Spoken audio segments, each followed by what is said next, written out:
Hi friends, welcome to news media reporting. Friends, ನಾವಿವತ್ತು ದೇವೇಗೌಡರ 6 ಜನ ಮಕ್ಕಳು, 10 ಜನ ಮೊಮ್ಮಕ್ಕಳು ಈಗ ಏನು ಮಾಡ್ತಾ ಇದ್ದಾರೆ, ದೊಡ್ಡಗೌಡರ ಕುಟುಂಬದ ಒಟ್ಟಾರೆ ಆಸ್ತಿ ಎಷ್ಟು, ಭವಾನಿ ಮತ್ತು ಚೆನ್ನಮ್ಮರ ಮೇಲೆ ಆಸಿಡ್ ಅಟ್ಯಾಕ್ ಆಗಿದ್ದು ಏಕೆ ಎಂಬೆಲ್ಲ ಮಾಹಿತಿ ತಿಳಿಯೋಣ.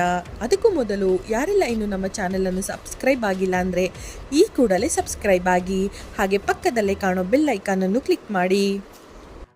ದೇವೇಗೌಡರು ಚೆನ್ನಮ್ಮ ಅವರನ್ನು 1954ರಲ್ಲಿ ಮದುವೆ ಆದರು.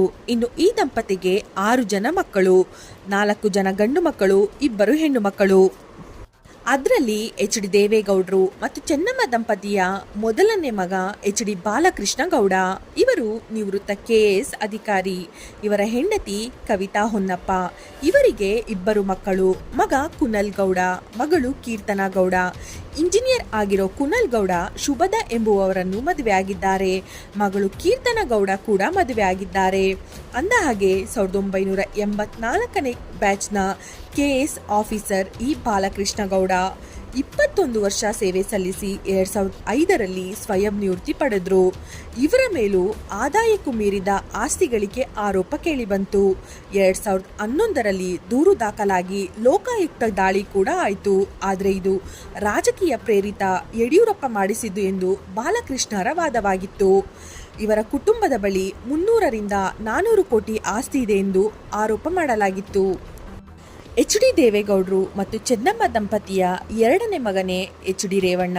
ರಾಜಕಾರಣಿ, ಹಲವು ಸಲ ಶಾಸಕರಾಗಿ ಮಂತ್ರಿ ಕೂಡ ಆಗಿದ್ದರು. ಇವರ ಪತ್ನಿ ಭವಾನಿ ರೇವಣ್ಣ. ಇವರು ಕೂಡ ಹಾಸನ ಜಿಲ್ಲಾ ಪಂಚಾಯತ್ನ ಮಾಜಿ ಸದಸ್ಯೆ. ಈ ದಂಪತಿಗೆ 2 ಗಂಡು ಮಕ್ಕಳು, ಸೂರಜ್ ರೇವಣ್ಣ, ಪ್ರಜ್ವಲ್ ರೇವಣ್ಣ ಅಂತ. ಸೂರಜ್ ರೇವಣ್ಣ ಪತ್ನಿ ಸಾಗರಿಕಾ ರಮೇಶ್. ಎಚ್ ಡಿ ರೇವಣ್ಣ ತಮ್ಮ ಬಳಿ 33 ಕೋಟಿ ಆಸ್ತಿ ಇರೋದಾಗಿ ಘೋಷಿಸಿಕೊಂಡಿದ್ದಾರೆ. ಪತ್ನಿ ಭವಾನಿ ಬಳಿ 38 ಕೋಟಿ, ಮಗ ಸೂರಜ್ ಬಳಿ 65 ಕೋಟಿ, ಪ್ರಜ್ವಲ್ರ ಬಳಿ 41 ಕೋಟಿ ಆಸ್ತಿ ಇದೆ ಎಂದು ಘೋಷಿಸಿಕೊಂಡಿದ್ದಾರೆ ಈ ಕುಟುಂಬ.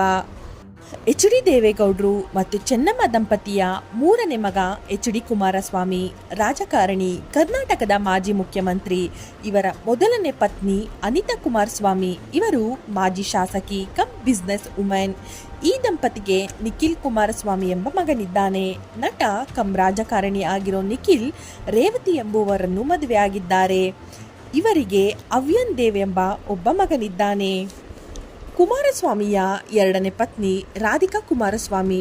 ನಟಿ ಕಮ್ ನಿರ್ಮಾಪಕಿಯಾಗಿರೋ ಇವರಿಗೆ ಶಮಿಕಾ ಕೆ ಸ್ವಾಮಿ ಎಂಬ ಮಗಳಿದ್ದಾಳೆ.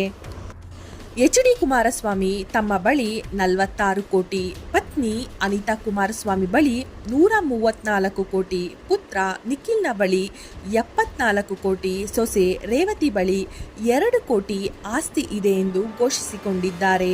ಇನ್ನು ರಾಧಿಕಾ ಕುಮಾರಸ್ವಾಮಿ ಬಳಿ ಸುಮಾರು 70 ಕೋಟಿ ಆಸ್ತಿ ಇರಬಹುದು ಎಂದು ಅಂದಾಜಿಸಲಾಗಿದೆ. ಎಚ್ ಡಿ ದೇವೇಗೌಡರು ಮತ್ತು ಚೆನ್ನಮ್ಮ ದಂಪತಿಯ 4ನೇ ಮಗಳು ಎಚ್ ಡಿ ಅನಸೂಯ. ಡಾಕ್ಟರ್ ಓದಿರೋ ಇವರು ಪ್ರಸಿದ್ಧ ಡಾಕ್ಟರ್, ಹೃದಯ ರೋಗ ತಜ್ಞ ಡಾಕ್ಟರ್ CN ಮಂಜುನಾಥ್ ಅವರನ್ನು ಮದುವೆಯಾಗಿದ್ದಾರೆ. ಇವರಿಗೆ 2 ಮಕ್ಕಳು, ಡಾಕ್ಟರ್ ಸಾತ್ವಿಕ್ ಮತ್ತು ಡಾಕ್ಟರ್ ನಮ್ರತಾ. ಡಾಕ್ಟರ್ CN ಮಂಜುನಾಥ್ರ ಸಹೋದರ CN ಬಾಲಕೃಷ್ಣ ರಾಜಕೀಯದಲ್ಲಿ ಇದ್ದಾರೆ. ಸದ್ಯ ಹಾಸನ ಶ್ರವಣಬೆಳಗೊಳ ಕ್ಷೇತ್ರದ JDS MLA.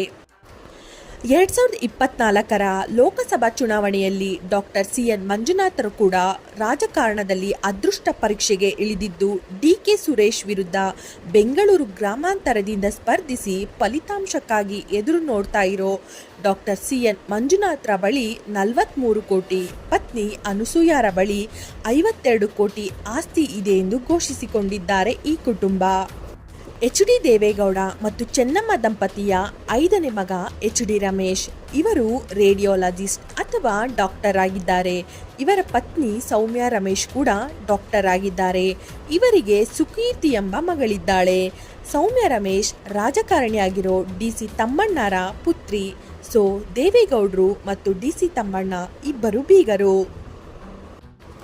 ಎಚ್ ಡಿ ದೇವೇಗೌಡರು ಮತ್ತು ಚೆನ್ನಮ್ಮ ದಂಪತಿಯ 6ನೇ ಮಗಳು ಎಚ್ ಡಿ ಶೈಲಜಾ.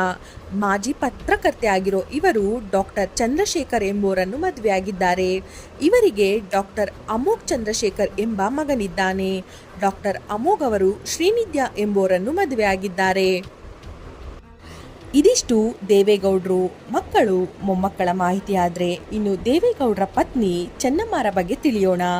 ದೇವೇಗೌಡರು ತಮ್ಮ ಬಳಿ 1.16 ಕೋಟಿ, ಪತ್ನಿ ಚೆನ್ನಮ್ಮರ ಬಳಿ 7.5 ಕೋಟಿ ಆಸ್ತಿ ಇದೆ ಎಂದು ಘೋಷಿಸಿಕೊಂಡಿದ್ದಾರೆ. ದೇವೇಗೌಡರ ಪತ್ನಿ ಚೆನ್ನಮ್ಮ ಆಧ್ಯಾತ್ಮದಲ್ಲಿ ಆಸಕ್ತಿ ಉಳ್ಳವರು. ದೇವಾಲಯಗಳಿಗೆ ಹೋಗೋದು, ಪೂಜೆ ಪುನಸ್ಕಾರ ಮಾಡಿಸೋದು ಅಂದರೆ ತುಂಬಾನೇ ಇಷ್ಟ. ಅಷ್ಟು ಮಾತ್ರವಲ್ಲದೆ ದೇವೇಗೌಡರು ಈ ಏಜ್ನಲ್ಲೂ ರಾಜಕೀಯದಲ್ಲಿ ತುಂಬಾನೇ ಬ್ಯುಸಿ ಇರ್ತಾರೆ. ಆದ್ರಿಂದ ಭಾನುವಾರದ ದೇವೇಗೌಡರ ಸ್ಕೆಡ್ಯೂಲ್ ಸಿದ್ಧಪಡಿಸೋದು ಪತ್ನಿ ಚೆನ್ನಮ್ಮರೇ. ಇನ್ನು ಚೆನ್ನಮ್ಮ ಅವರು ಲೇಡೀಸ್ ಕಮಿಟಿಯಲ್ಲೂ ಸಹ ಇದ್ದು ಅದರ ಕಾರ್ಯಕ್ರಮಗಳಿಗೂ ಸಹ ಭಾಗಿಯಾಗ್ತಾ ಇರ್ತಾರೆ.